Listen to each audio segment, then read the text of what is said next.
Welcome to our post-message conversation where we look to take a deeper dive into what was shared with us during the Sunday morning message. You know, this time is made for you. It's made for you to take a deeper consideration of the message so that we can, you know, we never want to leave a moment on Sunday, right? We want to find ways that we can carry the moment with us through the rest of our week.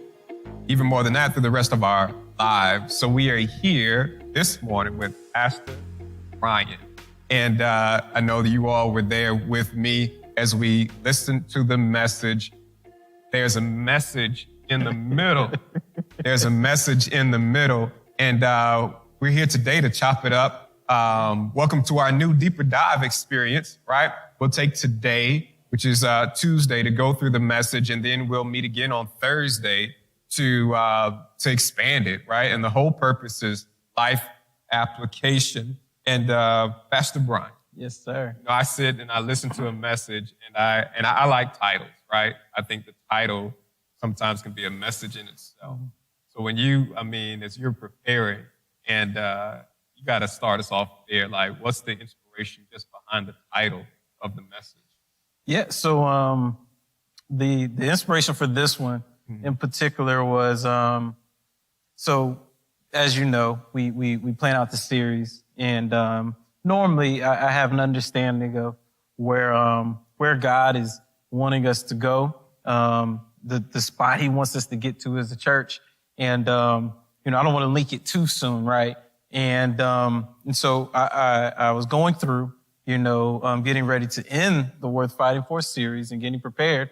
And as I was getting ready for the last message, God told me, He says, no, there's a message in the middle. And I said, okay, there's a message in the middle. So I'm working on the final message. And before I could finish it, God tells me, no, Bryan, there's actually a message in the middle before you can teach that last word. Mm-hmm. Now, the last message, I'm so excited, right, to preach it. I believe it's incredible. I think I'll share some points with you about what the message is. Mm-hmm. And I was so excited about it that, right, that when God told me there's a message in the middle, I kind of got a little less excited.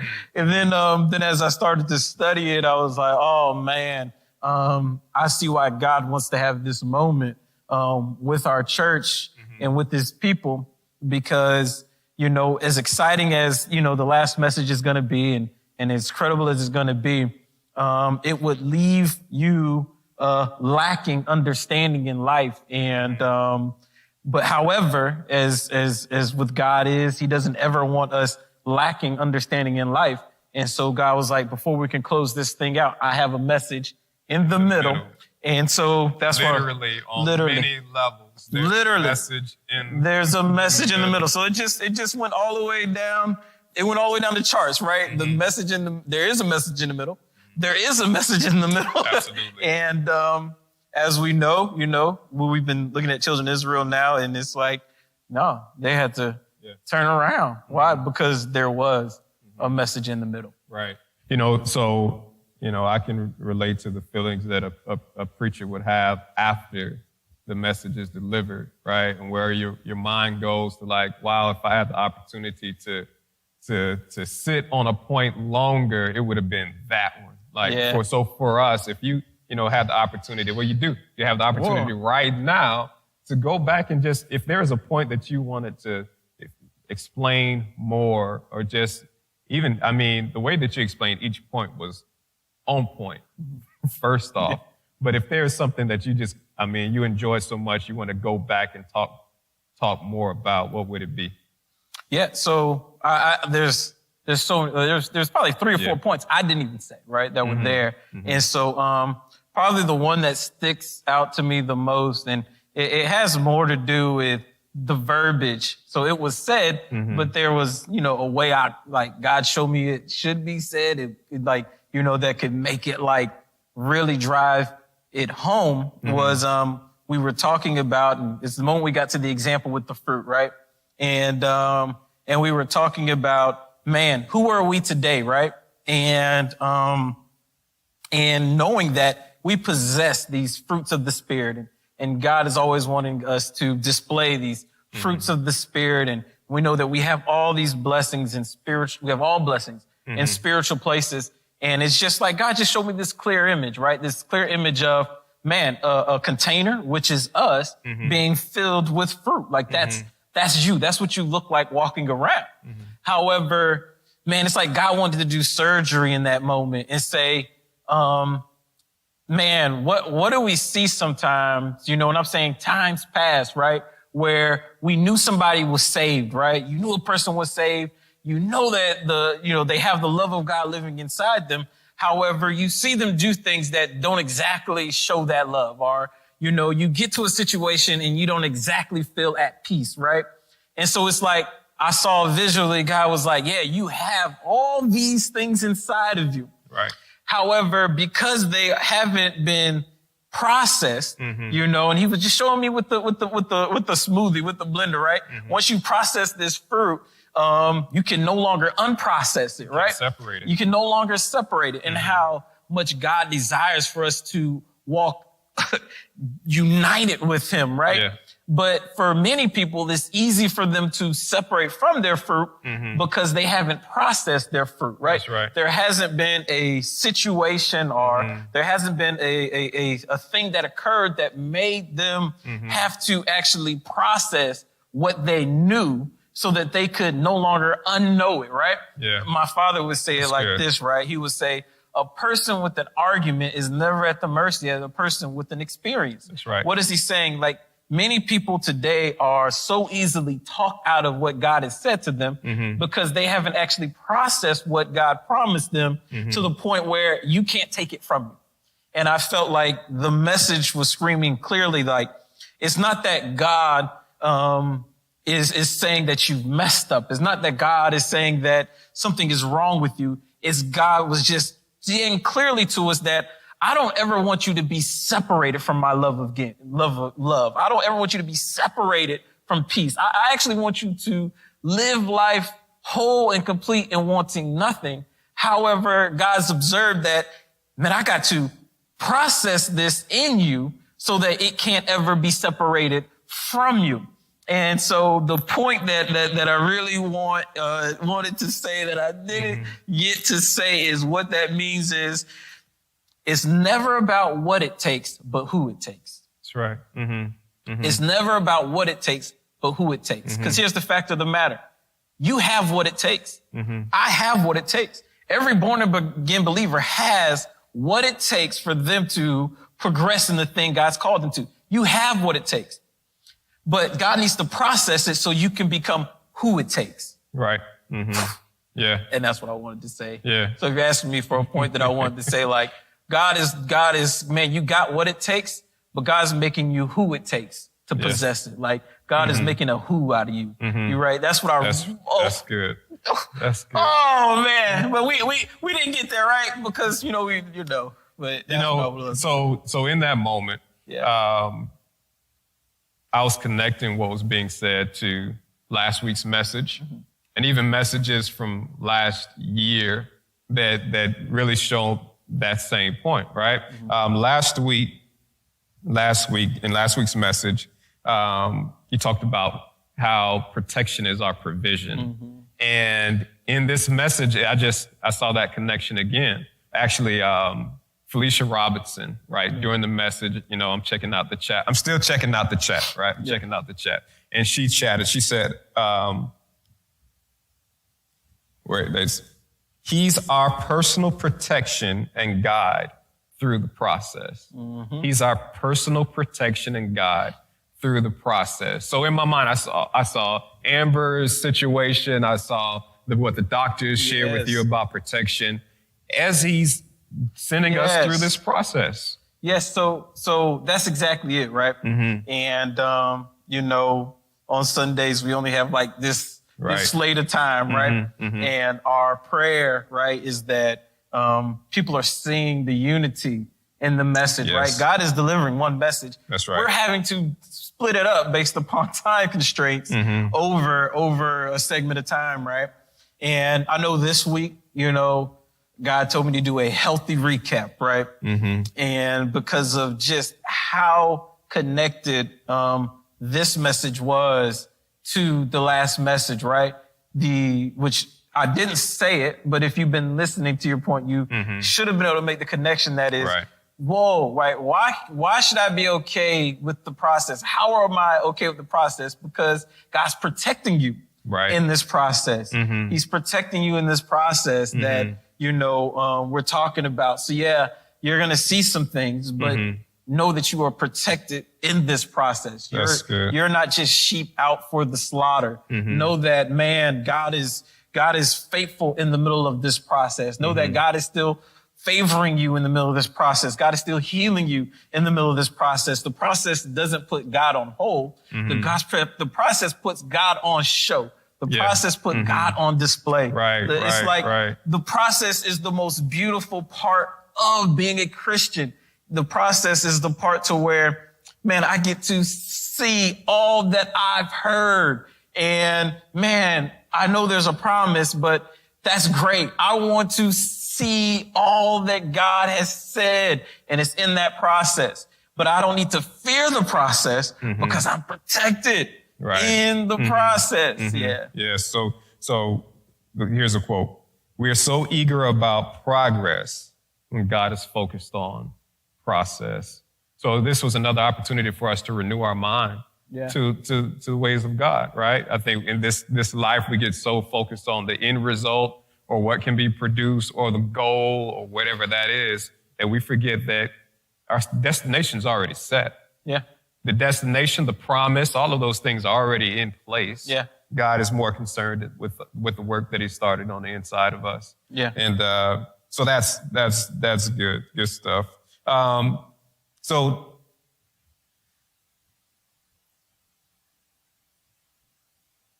another thing that was said is you haven't processed these things in order to become these things is what happens, right? We haven't taken enough time, what you just said, to process these things in order to become these things. And this was one bomb that kind of blew things up, right?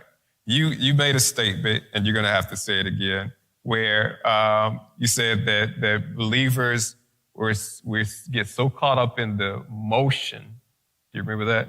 We get so caught up in the motions of Christianity that we never really become what it means to be a Christian, right? And it, I think that's something that we're definitely wanting to push back against in this season, right? Push past the surface is what you also talked about, pushing past surface level. We want to become the things that, God has said to us, God has spoken to us, the things that God has set in front of us. Miss Pat Givens actually says this during the message she quoted. God doesn't want us broke on the inside and looking healthy on the outside. Absolutely. Absolutely. And, looking at it, right, and I'm so thankful that you guys stuck with it, right? So the message in the middle was like the major pill swallowing message, right? It was to talk about things that we don't often talk about. We don't like to talk about it, right? No one wants to evaluate that middle ground, because in evaluating that middle ground, it reveals things to you, right? It'll reveal who I am as I have to stare at the middle. And I know, God just wanted to set it up lightly, right? So we started off, I talked about Amber.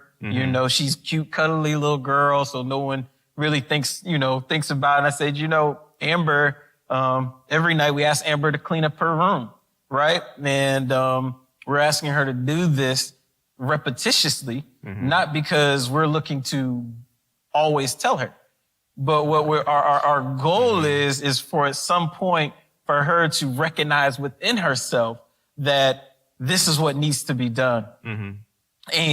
But most often, and that's that moment, that's that hard truth moment, that's that revealing moment, right? Where as Christians, in this season, and if you are in a place, right, this is an evaluation point. So it's like to say, okay, I know what it means to be a Christian, right? And I know what the word is asking me to do. However, it's like until it's commanded to me, which we've all witnessed, until it's commanded to me, I don't exactly live it out. Right. And what is that? What is that place? Well, that's the place to where it's like, man, God is still wanting us to process this, right? Because he wants us in our relationship with him to be so fluid, right? He wants it to be fluid. He wants it to be effortless. However, there's some processing we have to do. So it was like almost like a gut checking moment, right? Because Amber knows how to clean up the room. She knows when the room needs to be clean. Like many Christians know when they need to go to church. Mm-hmm. They know how to read the word. But then it's like when it becomes time for them to be what they've read, it's like difficult. And I know me and you have, just being pastors, we've been in situations where most often when I'm counseling somebody in a counseling session with them, I'm actually reminding them that this is the moment they lived out what they read. Right. It's like they knew what they should do, but they didn't know the moment that they needed to apply it. Yeah. What is that? That's a lack of actually becoming the Christian that you learned about. Right. You couldn't recognize the moment. Right. And this is another point from the message that I didn't say, right? Because we were getting too deep, that we can recognize about the children of Israel, right? You can be full of promise, but lack direction at the same time. You can be full of promise. They were full of promise, but they lack direction. Right. And, you learn that direction, right? It's like, no, this is the thing that all that words you heard, it applies now, right? Right. Yeah. So we're going to, have a straight up dad moment right here, right? Yeah. So, Amber is 3. Yeah. Right. Mackenzie's 6. Okay. Right. So I've seen the evolution of that, just rehearsing the thing that I want you to do. So Mackenzie often looks for the reward that comes at the end. So she wants to do the action, but having in her mind, she's looking for the reward that comes at the end. Like, if I do this, then can I? Yeah. Right. And so as you're teaching, that's what I'm processing. Like, how often do I do that? Or how often are we looking for the product, the reward at the end? And God is still trying to get us to live beyond that. Yeah. What do you want to call it? The carrot. The bait, the carrot. Well, the prize, right? The prize. And that's what we talked at the moment in the message where, we didn't go deep, but we addressed that prize, right? Where God tells us like, why are you even concerned about that, right? I told you that even if the prize doesn't come here, I have a prize waiting for you in heaven. That's right. And it's God kind of telling us like, it's not about the prize, right? And that's why I love the example of the children of Israel, because if it was just about them getting to the promised land, they were already there. Amen. Right? If all God wanted to do with them is give them Canaan, they were already there. Right. And I'm saying that because what God has done in all of our lives is already done. Right? It's already there. However, we just have to continue to renew our mind that God is far more interested in the who than the what we're looking for. Yeah. And even the what he's promised, right? It's almost like God's like, man, you know what?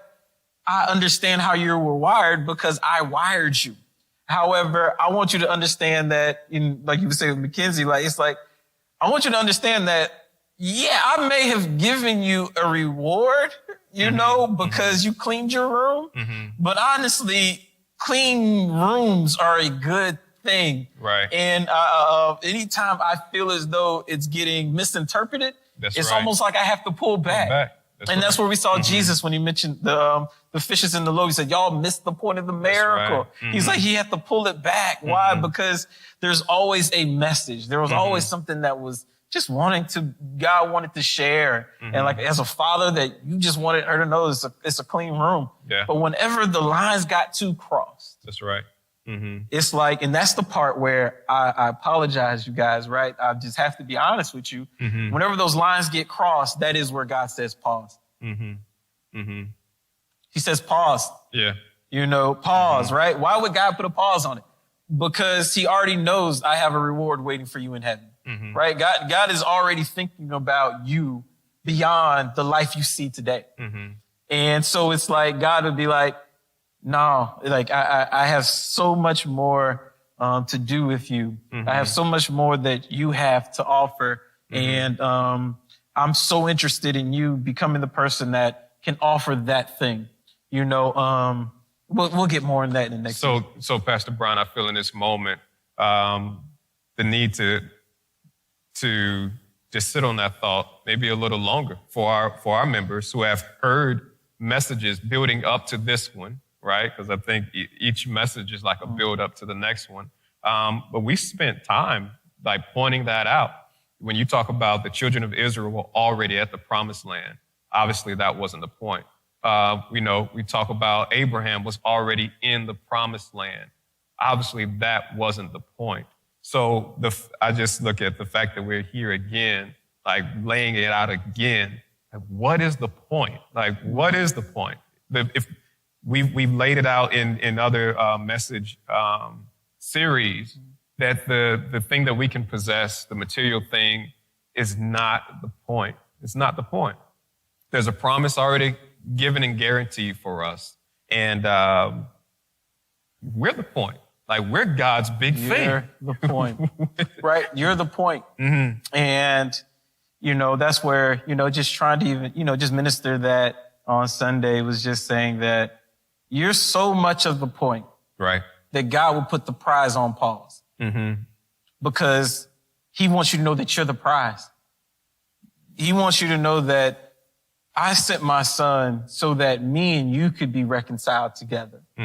And as much as that calms down a lot of the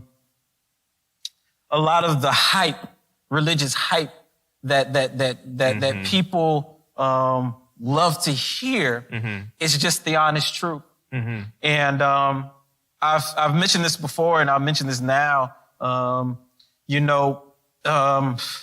Man, one of the greatest things that I see God wanting to minister in this season to their people is that they are the miracle.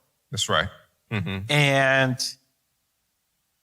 the miracle is all that God can do with you. The miracle is the person who you don't even believe you can become. That is the miracle. You're the miracle. And I believe that God is making this such a big moment in this season, because in previous seasons, many people were honestly manipulated simply because the miracle was not them. And they were believing for something that man could provide. And it literally made it hard for people to decipher what God wants for me and what man is trying to tempt me with, right? Because it's like, if all I believe is God wants me to have a car, then, now I'm entertaining offers of like, okay, God can give me a car. My job can get me a car. My auntie can get me a car. And then you're saying, well, I think God has the best route. And it's like, no, that's so messed up, right? God is never should be just an option. Jesus isn't an option. Right. Jesus is the way. And whenever you get to the place to where, Jesus or the gospel comes across as just a better option, right, and not the way, it's being presented wrong. Right. And that's kind of where we were as a church, where people literally are choosing whether or not they're going to serve Jesus or whether or not they're going to serve the way they thought of.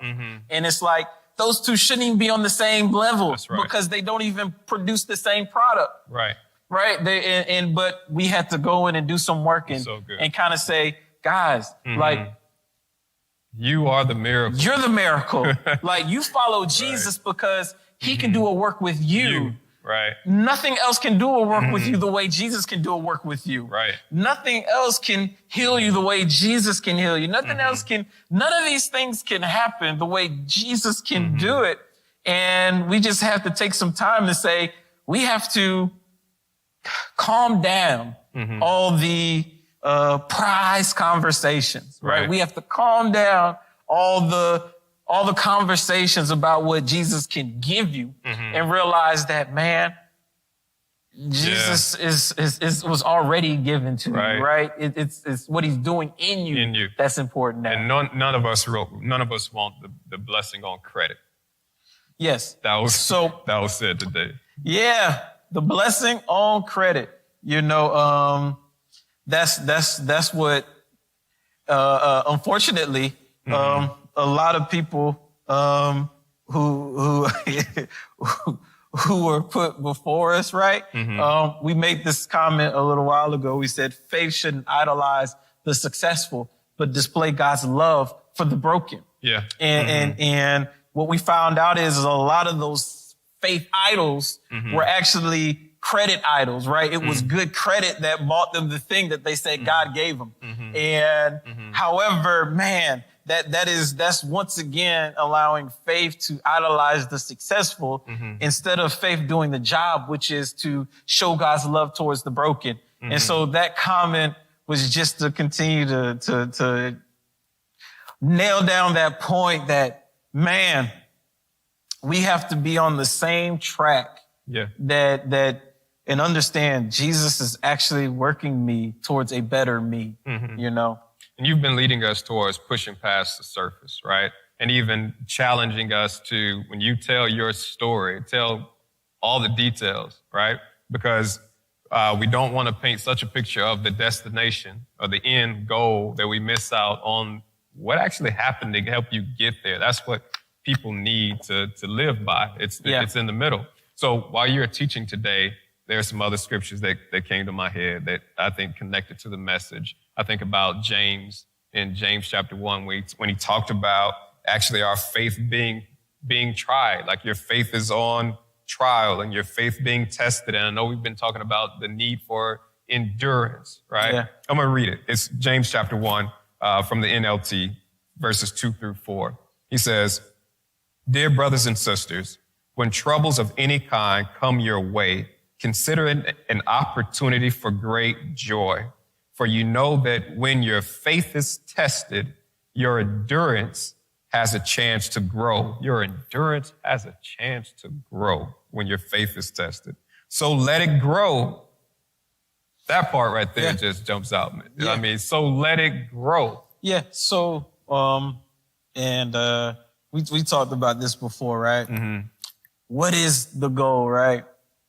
And we went and we looked at when Paul was talking to Timothy and he tells him, man, I ran a good race. Yeah. I kept the faith. That's right. Right? The goal was I never looked away from Jesus and what he had did. I kept the faith because the fact of the matter is, and this was one of the big points of the message, is there's always going to be a middle. There's always going to be a middle. Right. And that was why it was so important that they became the people necessary to thrive in the promised land. Because like you talked about, there were problems in the promised land. That's right. Right. So it was like, the land has milk and honey, but God knew, right? It's like God knew, bro, like there's problems in the promised land. There's people already in there, right? There's people there. Right. There's problems in the promised land. So it's not just about you possessing it, but it's about who you become, because guess what? There's problems in the promised land. Right. And the fact of the matter is even after you've obtained the first thing, let me put it this way, the first thing that God promised to you, there will be another thing that God is going to promise you. And that's why it's like so important that it's the who that God keeps focusing on, because the fact of the matter is there will always be a middle. Right. You will always be enduring because you will always be believing for what God has promised. There will always be believing. And it's like people keep waiting for that moment where there's relief. And God's like, what relief? Like there's oh man, you're about to make me get into a message, this right? Is deeper dive. So this is deeper dive. I'm going to give a leak, right? I'm going to give a leak. Okay. Right. This is a leak that's coming in a series that's coming, right? The leak is this, right? Here it is. Faith wasn't designed to control my